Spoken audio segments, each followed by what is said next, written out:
Chinese Redmi Note 11 থেকে global Redmi Note 11 স্মার্টফোনটা অনেকটা ডিফারেন্ট হবে বিকজ এই ফোনটাতে মিডিয়াটেক নয় স্ন্যাপড্রাগনের প্রসেসর থাকবে। এছাড়া সর্বোচ্চ 13GB RAM আর 90Hz AMOLED প্যানেলের ডিসপ্লের সাথেই Redmi Note 11 গ্লোবাল ভার্সনকে পাওয়া যাবে। So hey guys, Shanto here.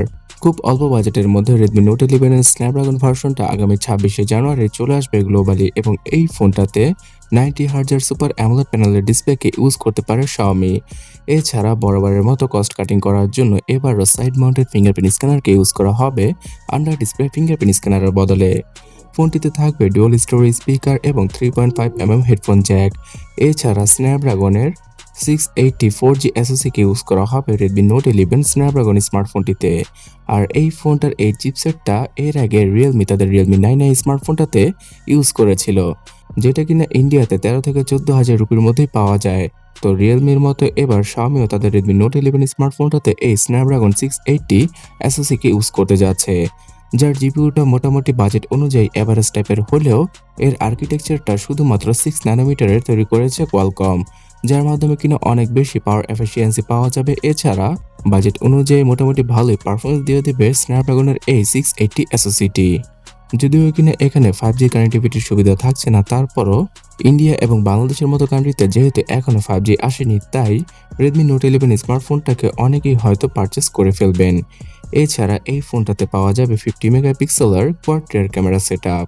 ফোনটার ডিজাইন আশা করা যাচ্ছে এমন হবে এবং এই 50 মেগাপিক্সেলের কোয়াড রিয়ার ক্যামেরা সেটআপের মধ্যে থাকবে স্যামসাং এর মেইন ক্যামেরা সেন্সরটি। তার সাথে আলট্রাওয়াইড, ম্যাক্রো এবং ডেপথ সেন্সর পাওয়া যাবে ফোনটার পেছনে। এই ফোনটার সামনে থাকতে পারে 13 অথবা 16 মেগাপিক্সেলের সেলফি ক্যামেরা। তবে স্ন্যাপড্রাগন 680 প্রসেসরটা থাকায় এখানে 4K-তে ভিডিও রেকর্ডিং করার সুবিধা থাকছে না।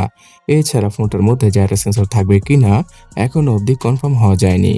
অ্যাকচুয়ালি 4GB থেকে শুরু করে 6GB আর 8GB র্যামের ভ্যারিয়েন্টের সাথে আসবে Redmi Note 11 স্মার্টফোনটা এবং এই ফোনটাতে সর্বোচ্চ 5GB পর্যন্ত র্যাম এক্সপ্যান্ড করার সুবিধা থাকবে।